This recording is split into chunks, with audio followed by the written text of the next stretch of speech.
আমরা আজ হাওড়া স্টেশনে আমরা চললাম কেদারনাথের উদ্দেশ্যে। আমরা তিনজনা, লোকে বলে তিনজনা যেতে নেই, তাই সাথে আরেকজনা নিয়ে নিয়েছি। এই চারজনা আমরা চললাম কেদারনাথের উদ্দেশ্যে।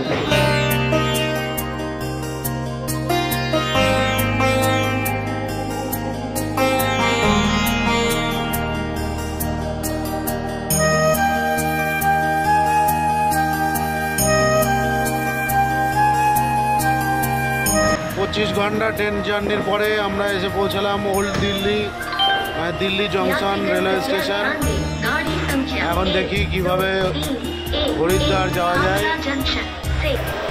Delhi Kashmiri gate bus stand থেকে হরিদ্বার এই বাসে করে আমরা যাব।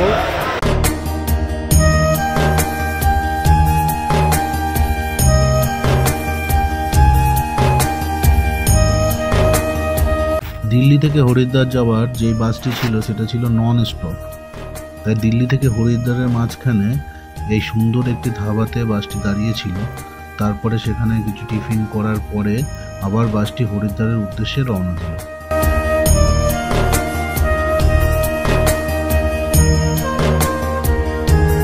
ভোর ভোর হরিদ্বারে বাসটি আমাদের পৌঁছে দিল।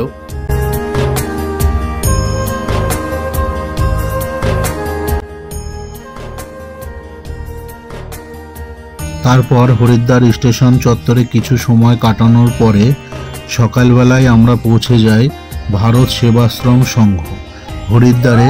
এখানেই আমাদের থাকার ঠিকানা।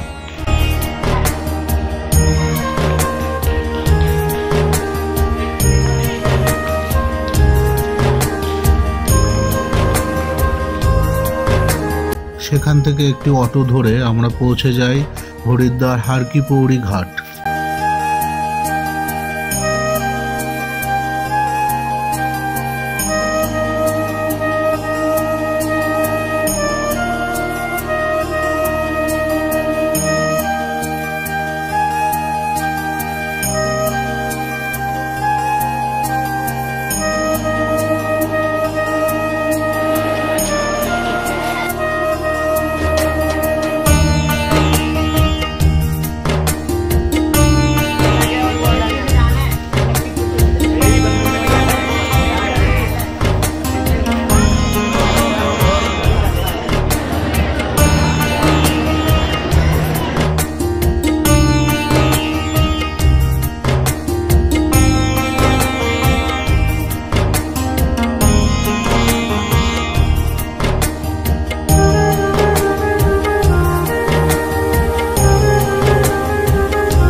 হরিদ্বারে বিভিন্ন সাইট সিনগুলো ঘুরে দেখার পরে আমরা পৌঁছে যাই হরিদ্বার হার কি পৌড়ি ঘাটে সেই বিখ্যাত সন্ধ্যা আরতি দেখবার জন্য।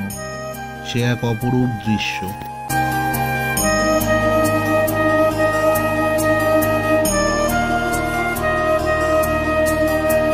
এই বাসে করে হরিদ্বার থেকে সোনপ্রয়াগ পর্যন্ত আমরা যাব।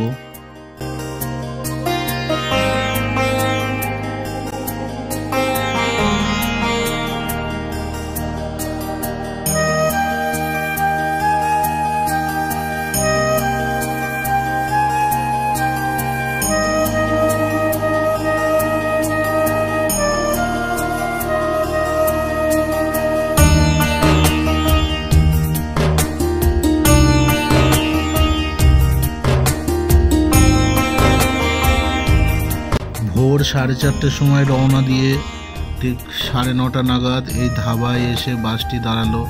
এখানে সকালে একটু টিফিন করে বাসটি আবার সোনপ্রয়াগের উদ্দেশ্যে রওনা দেবে।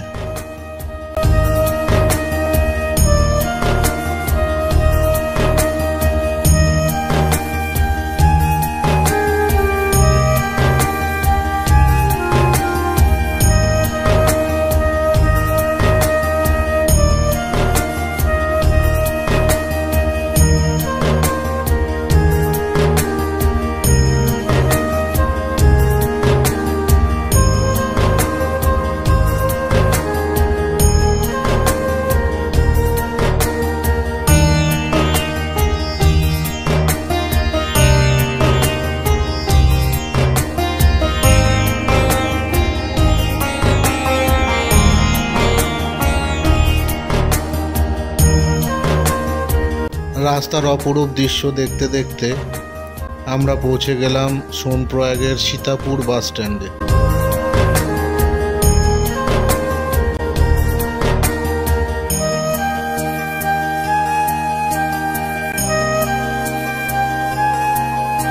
সেখান থেকে প্রায় 2 কিলোমিটার হেঁটে আমরা পৌঁছে গেলাম গৌরীকুণ্ড যাবার জিপ স্ট্যান্ডে।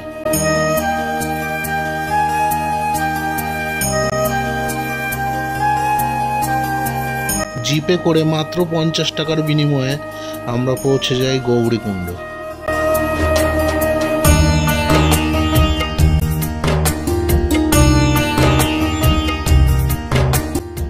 ওই দিন বিকালটা আমরা ঘুরে দেখি গৌরীকুণ্ড, গৌরী মাতার মন্দির এবং আশেপাশের বিভিন্ন দর্শনীয় স্থান।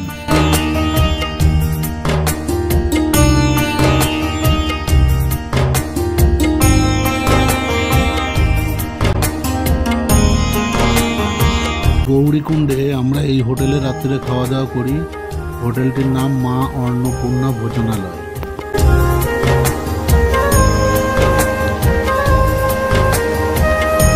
ট্রেকিং শুরু কেদারনাথের উদ্দেশ্যে। জয় ভোলে, জয় ভোলে।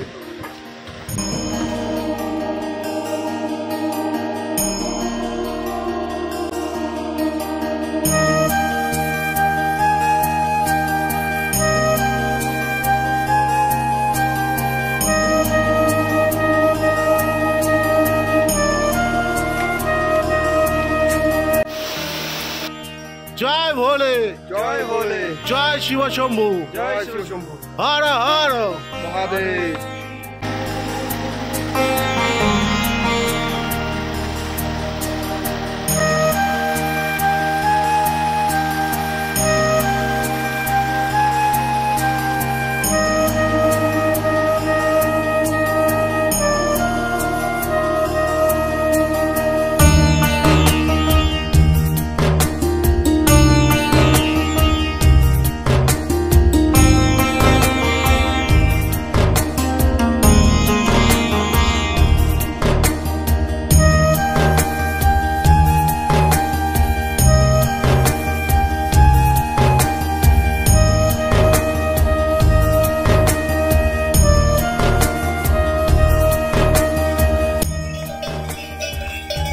জয় ভোলে। 2 ঘন্টা হাঁটার পরে আমরা এখানে রেস্ট নিচ্ছি। 7 কিলোমিটার এসেছি আমরা। এখনো অন্ধকার, আকাশ নীল, পেছনে একটা ঝর্ণা আছে। এখান থেকে একটু রেস্ট নিয়ে আবার হাঁটা শুরু করবো, ঠিক আছে? জয় ভোলে, জয় ভোলে।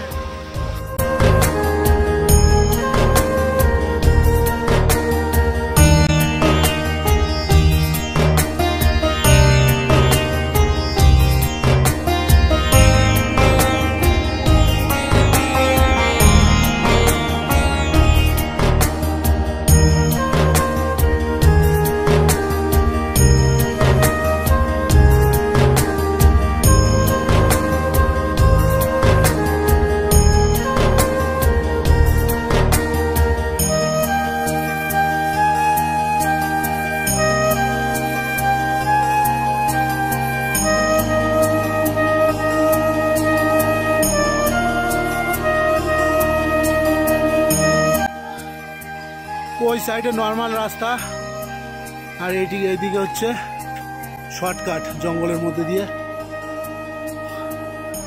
আমরা বলছি শর্টকাট দিয়ে যাবো, দেখি কতটা রাস্তা কম হয়। বেস ক্যাম্পের থেকে 1 কিলোমিটার মতন দূরে আছি আমরা। এই যে ওই ভাইয়ের অবস্থা খারাপ, এর জন্য দাঁড়িয়েছি।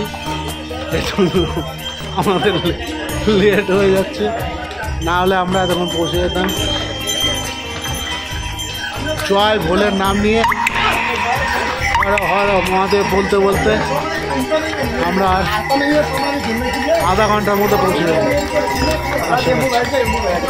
এখন একটু রেস্ট নিয়ে নিই, ওই ভাইটা একটু সুস্থ হয়নি, তারপর আবার চলবে। কিন্তু এই যে ঘোড়া চূড়ান্ত লেভেলে ডিস্টার্ব দিচ্ছে ঘোড়াগুলো, তাছাড়া কোনো অসুবিধা নেই। ওয়েদারও সুপার ওয়েদার।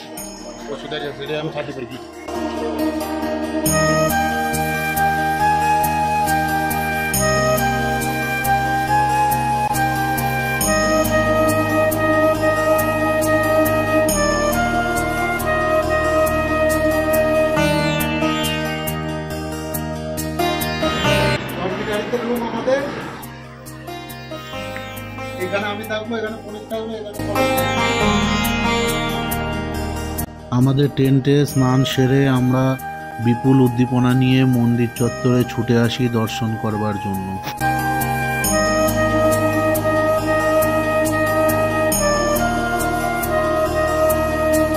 আমার বাঁদিকে যে লাইনটি দেখতে পাচ্ছেন এটা পুজো দেওয়ার লাইন। আমরা আজকে পুজো দেবো না, আমরা কালকে ভোরবেলায় পুজো দেবো, তাই এই লাইনে আর দাঁড়াচ্ছি না আজকে।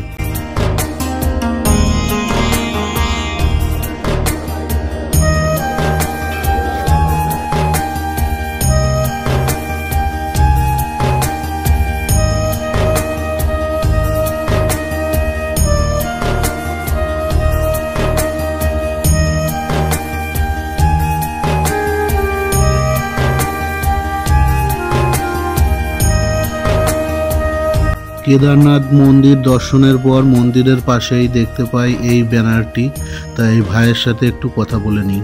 এই ভাই রায়গঞ্জ থেকে এসছে, আমিও বাঙালি। রায়গঞ্জ থেকে হেঁটে চলে এসছে, আমরা গৌরীকুণ্ড থেকে হেঁটে এসছি, কিন্তু ভাই রায়গঞ্জ থেকে হেঁটে এসছে। ঠিক আছে, নেক্সট প্ল্যানিং তাহলে কি আছে তোমার? যাও অমরনাথ করে নেবা নাকি?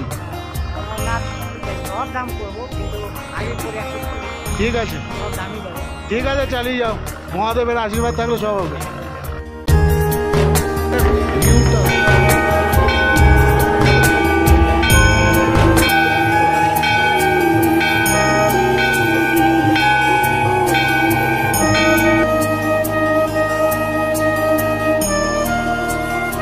একদম ভোর 3:30 সময় আমরা পুজো দেওয়ার জন্য লাইনে এসে দাঁড়াই, কিন্তু তারপরেও আমরা 300 থেকে 400 লোকের পেছনে আমাদের লাইন পড়ে।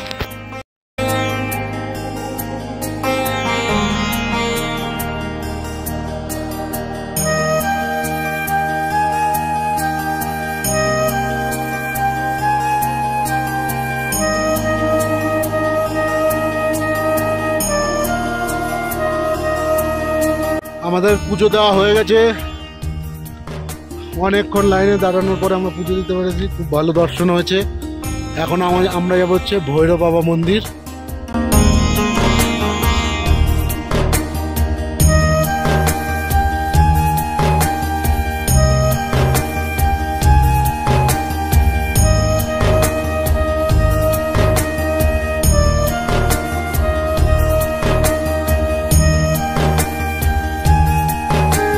অনেকদিন ধরেই চিন্তা ভাবনা ছিল যে বাবা যদি ডাকে তাহলে কেদারনাথে আসবো, কিন্তু আজকে জন্মদিনের দিন কেদারনাথ মন্দিরে এসে পুজো দিতে পেরেছি, খুবই ভালো লাগছে।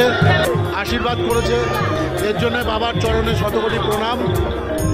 জয় ভোলে, জয় কেদার।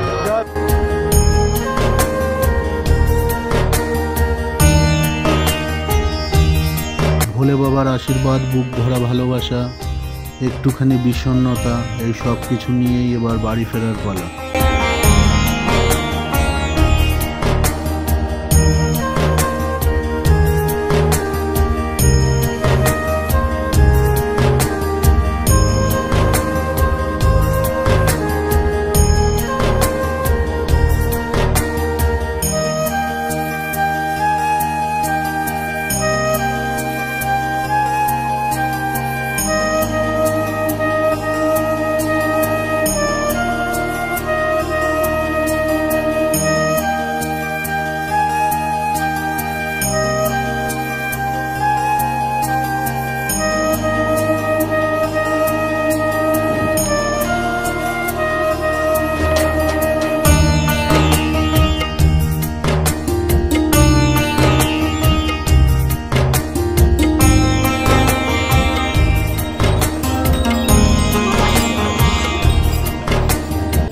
বৃষ্টি এসে গেল, আর 1 কিলোমিটার মতন বাকি ছিল। এখন হালকা বৃষ্টি আছে, ছাতা মাথায় দিলাম, রেনকোটটা এখন পরলাম না। 1 কিলোমিটার চলে যাবো রানিংয়ে।